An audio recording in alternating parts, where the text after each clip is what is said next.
Besicela amaphoyisa abopha isifebe lesi esizala uNhlamulo Sambo. Unondindwa lo owumaka Nhlamulo, uNhlamulo iphara leli elinqunyiwe lapha eWestern Cape ebelithi ligqekeza umuzi womuntu elingene emkhukhwini wenye indoda lithi liyawugqekeza lihamba nelinye iphara leXhosa. Waqhamuka umnikazi womkhukhu walijaha iphara selibaleka leli letsonga walibamba walinquma. Unina ke wali iphara leli lo enimbonayo sicela aboshwe Nkosi yami lo mama ulone kakhulu izwe umoshile kakhulu umgelemba lo unondindwa lo isifebe lesi simoshile kakhulu into yokuqala isifebe lesi simosha isithunzi samaphoyisa engathi amaphoyisa akuyipropaganda ethile engathi akuyinarrative ethile engathi amaphoyisa aqamba amanga engathi amaphoyisa ahlangene nezigebengu. Lo mama nje ungcolise kakhulu umsebenzi wamaphoyisa. Aphinde futhi lo mama aphehla udlame. She's inciting a violence against of Zulus against the Tsongas. Lo mama uthi i-march and march noma i-protest ya foreigners must go uthi yona ebulale indodana yakhe. Njengamanje i-march and march yaziwa njengababulali ngenxa yalo mfazi leli phara likanondindwa leli. Abaholi be-march and march sicela bahambe bavulele lesi sifebe icala kanye nawo-ke nje amaphoyisa angazivulela lesifebe icala ngoba lo mama lo umoshe isithunzi se-march and march waphindwa wamosha isithunzi samaphoyisa. Kahle kahle lo mama nje leli EFF leli fighter lamasemba leli elirimuviwe ngisho egroupini ye-EFF. I-EFF ithe malithola iqiniso ukuthi lo mama lona sekubhedile avele amkhiphe egroupini. Njoba nibona nje ubufakazi imkhiphile egroupini akasekho egroupini ye-EFF lo mama lo ngoba amangakhe ahambe vela. So besicela ukuthi amaphoyisa akenze umsebenzi wawo akhombise lo mama ukuthi ayawazi umsebenzi wawo ambophe lo mama lo ungcolisa isithunzi sokusebenza kwamaphoyisa. Sicela amaphoyisa ambophe lo mfazi lo iphara leli likanondindwa isifebe.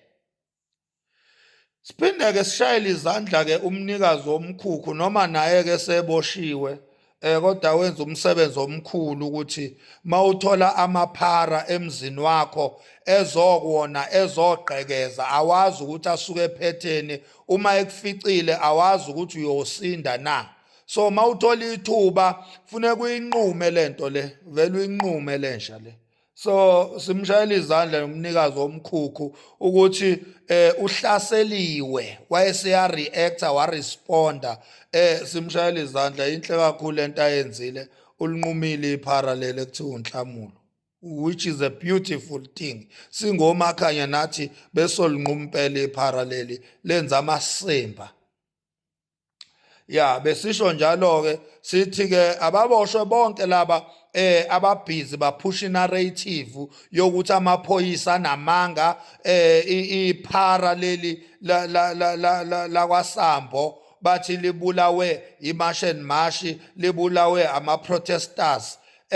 Ababoshwe nje yonke lemsunu lena ileli Malawi leli lethu unaledi Chirwa amasemba lawa eMalawi ayiboshwe zonke lezi nsha lezi.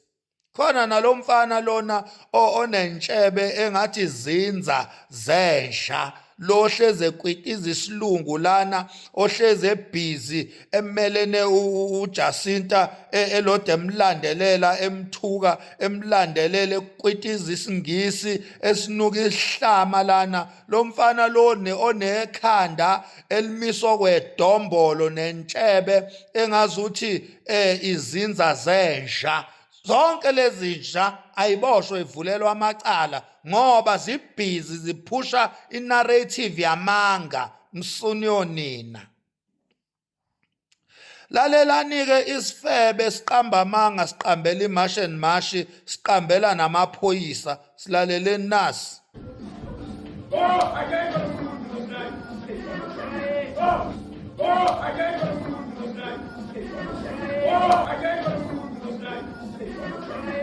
What I can tell you, I'm sure about that because that boy is a tosser and they didn't kill that boy. That's why I'm sure about that.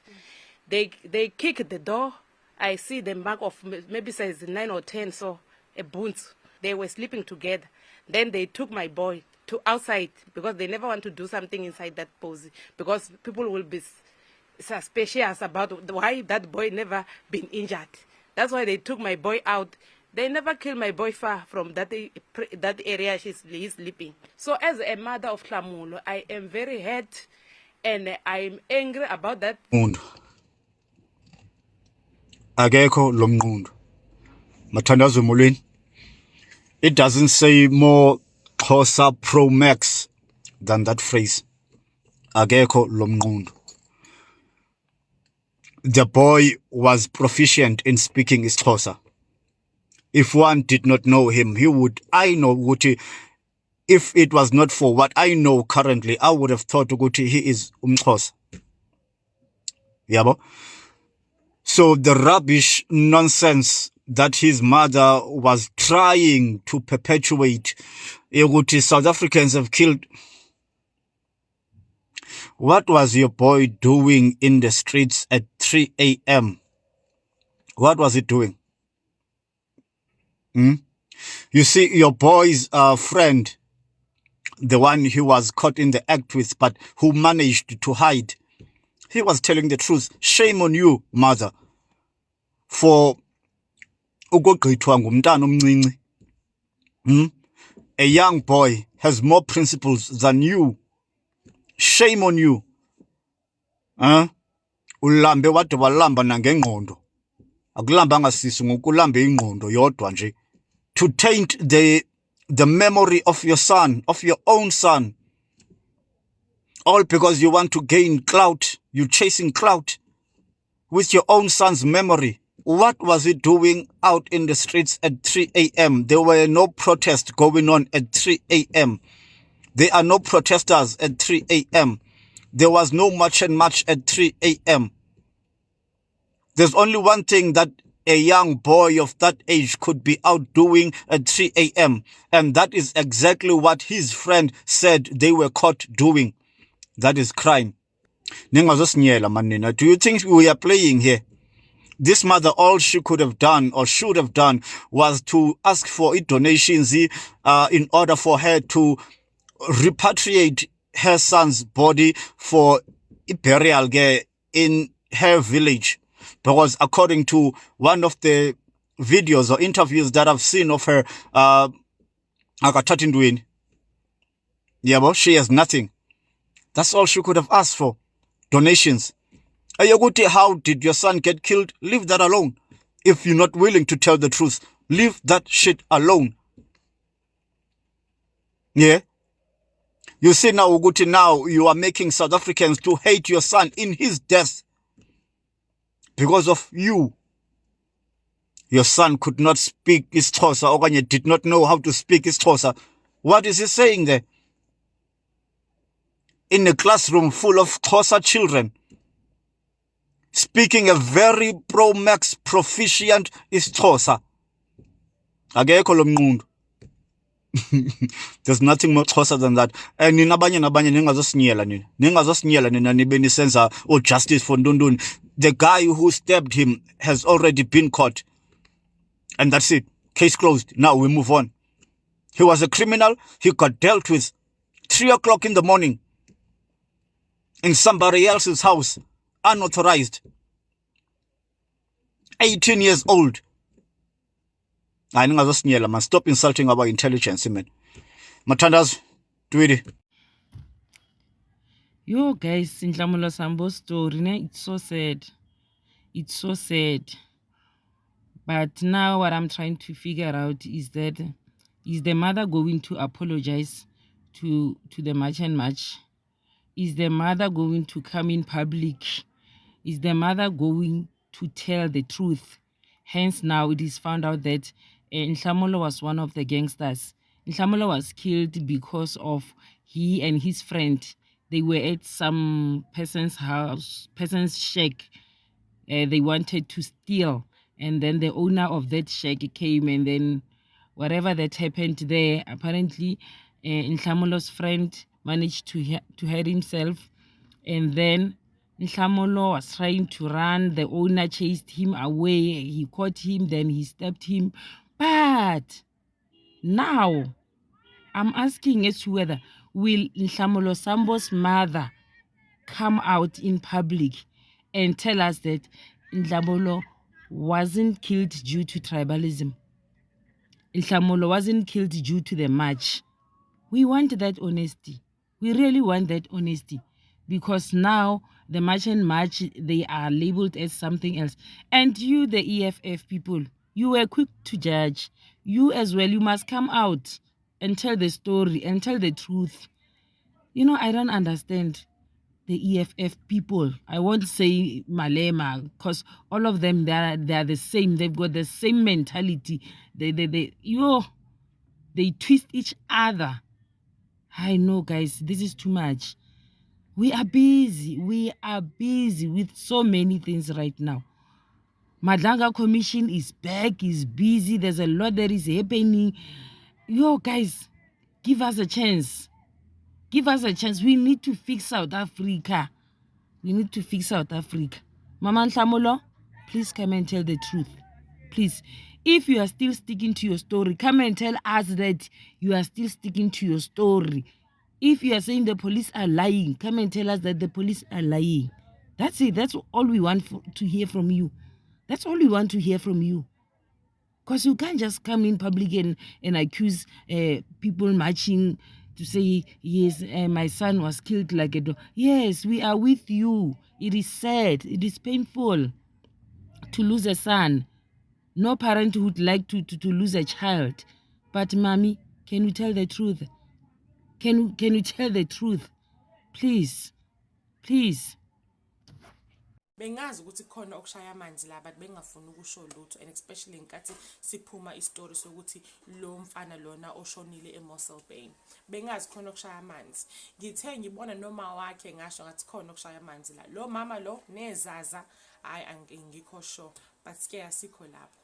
Into engifuna ukisho ukuthi ma South Africans understandani ukuthi the fact that ukuthi baqhamuka namaqhinga ukuthi sididiseke kuchaza ukuthi we are on the right track.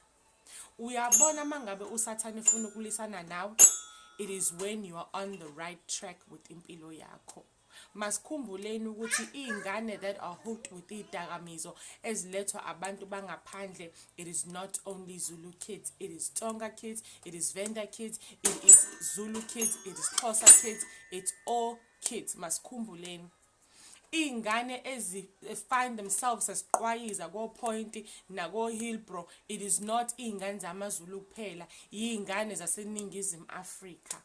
Tina, we pride ourselves ukuthi eSouth Africa we have different languages. Bukela even iflag lethu, we pride ourselves in that. Ukuthi we are a rainbow nation. Ungakanjani ukuthi siyi country that prides themselves ukuthi we are a rainbow nation, kudu manje we are tribalists. Ayikho lento. Bafuna ukusidivide, masinga divideki. The fact that ukuthi they are coming with yonke into abanayo ukusidivide means that we are on the right track. Okunye futhi ngifuna ukusho with regards to le ndoda lena uNhlanhla Lux.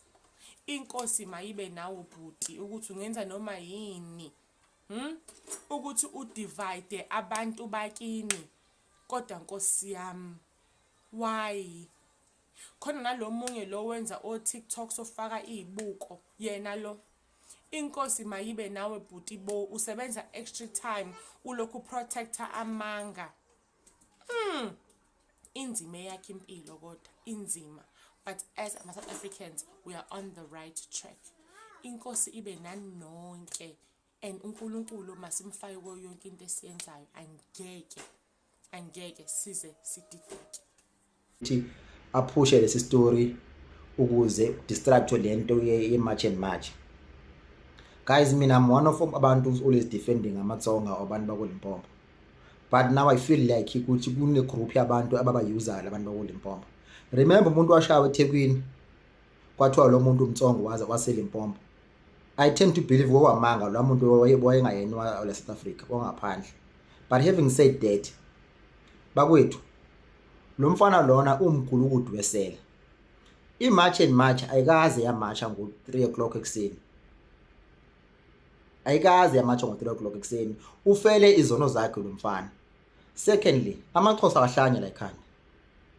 Awekho umXhosa angavele athi ngizokugwaza mina just because ukhuluma isitsonga.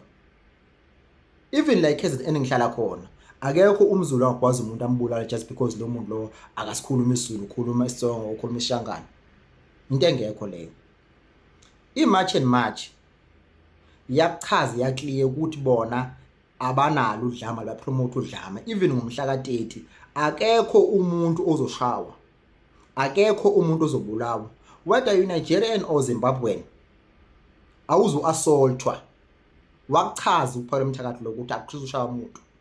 Le incident nje izama ukulanyeniswa umataniswa ne-match and match ukuze incindwe amandla ube ngathi thina manje kune-tribalism ngaphakathi. No. Amatsonga our people siyabazi, amashangana our people siyabazi, amapedi our people siyabazi. We'll never kill them just because they speak i-language esingayi-understand. Never. Ungasingabulela even ama-Zimbabweans la akhuluma isishona into esingayizwa. Then why would we kill our own people? Lo mama lo akasho befuna unikelelwa yena anikelwele angasebenzisi istory esingekho because uzoqhathizwa. Lezi phuphuze iFF manje sezithi wayishiya Malema. Ayikho into esho Malema. Ayikho into esho Malema. Wayesidakelwa nje lo. I-match and match iyaziqhelanisa nalolu daba lo nokubulawa kwabantu. If umuntu ubulala abantu noma eshaya abantu bangaphandle, and man bona uthola umphakathi umthathe soshaya abantu lapha, usosheka abantu abangaphakathi ku-match and match, mhlambe abashaya abantu bokuhamba, because i-match and match ayihambisane, iyaziqhelanisa nodlame. Yonke into eyenziwe i-match and match is a peaceful. That is why bekwazi ukumatcha kona wonke lemadolobha banikezwa imvumo ukuthi bangamatcha, i-permit, because ba peaceful. If bekuthiwa i-match and match ekho peaceful, ngaba abanikeza imvumo yokuthi batoyitoye. There is a certain leader who once said in a certain interview some years back, couple of years, I don't know, you will have an unled revolution here. So this unled revolution must be controlled.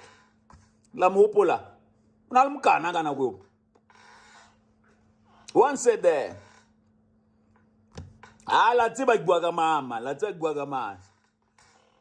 so one of the reasons why he's against the match and match, they even end up lying about clear-cut criminal things, trying to attach them to about match and match.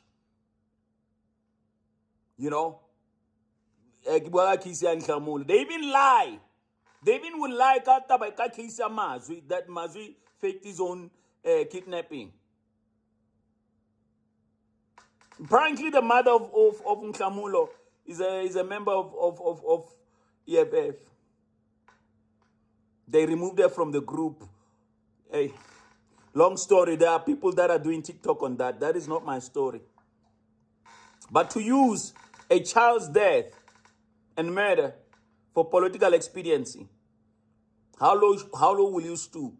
In KZN, there is a certain leader there who under carpet is trying to neutralize Upayela Mthagat. But I'm glad that Abantu Bagit Lape Amazulu, they are standing up and they are calling him out. I will leave it to them to do that. It's trying to neutralize Upayela Mthagat by saying that no one has power to mobilize people and then call them Amabutu or whatever. But gay, Abantu Basekwazulu, Bakwazulu, they're dealing with that matter and they're doing a wonderful job. A good man. We are on business. This is about the country. Our country is going. You people are playing politics here. Asalalelu umuntu manje bafowethu. Asalelu umuntu. Leaders that have sold out, that are selling out, while our kids, they tend to be amapara. Kids can't access schools. South African kids can't have schools in their own thing, their own country. And many other problems that we are faced because of this issue of illegal.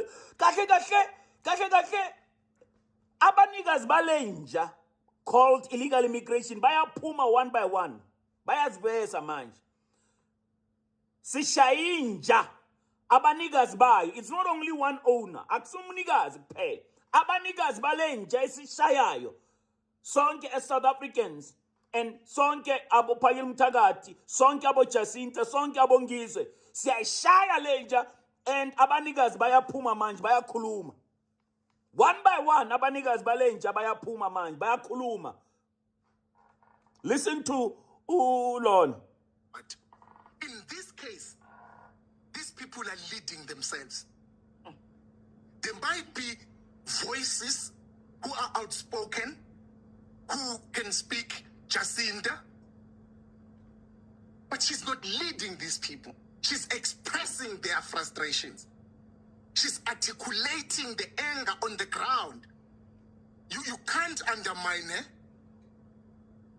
Anyone who can undermine her is stupid. Is stupid. Because whatever she says, as an individual, represents the views of millions of people. And some who can say it because of their positions, because of the titles they hold. But I can tell you now, what Jacinta says represents the views of South Africans. And what's your take about, you see movements like March and March, what Bongis were doing, that those movements are funded by the Western... It's a lie. It's a lie. No? It's a lie. It's a lie.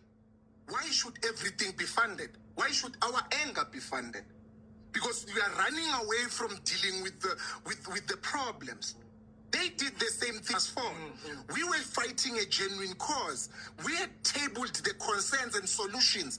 We provided solutions as to where to get the money to fund the free education. We even prepared the document that was presented in Parliament. But they still went to say fees must fall is a dead force.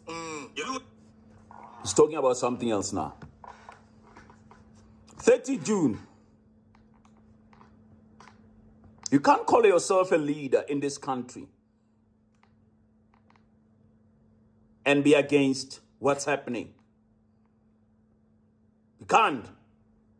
And I know some political leaders and political parties, are now aligning themselves with Jacinta and March and March. Hypocritically so. Sanborn Nina. You were not there in the beginning, Sanborn. Because she's mobilized. You want to say that you are with her. I'm a seller.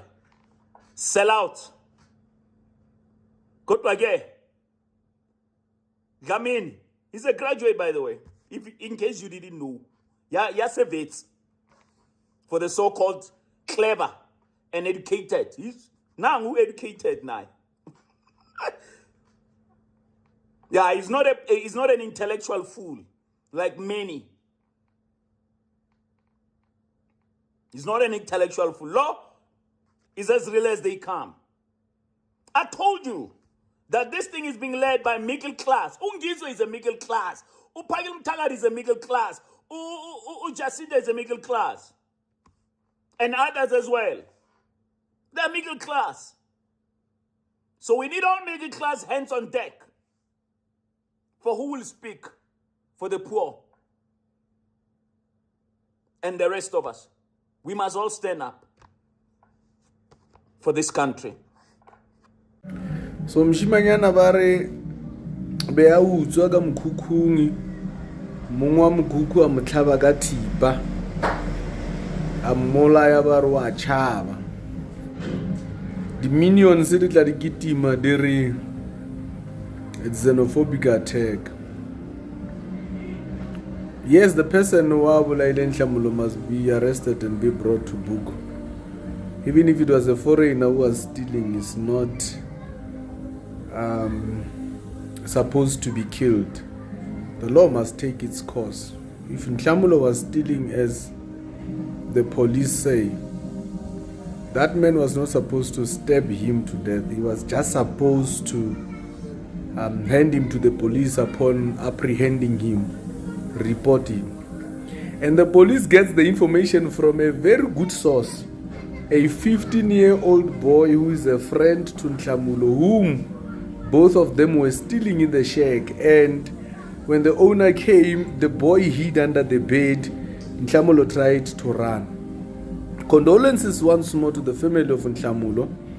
But Mama, I could tell even from when you did the video that you were being informed by someone and you were being made to lie on a video.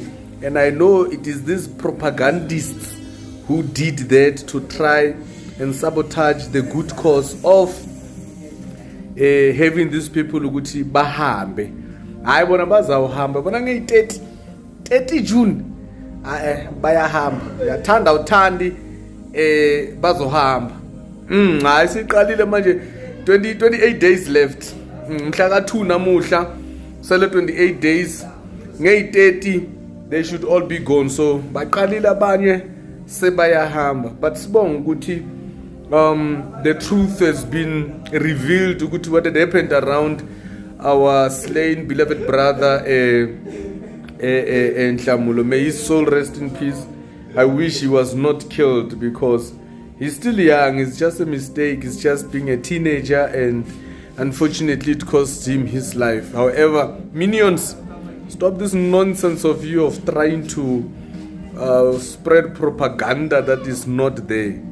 Because you are just looking for something that you are going to tarnish this good cause of having these people who are not supposed to be in South Africa forcefully living amongst us.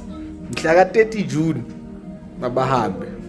Niyadineka udineki ukusalayo niyahamba nonke. Only those who are legal within the country can remain.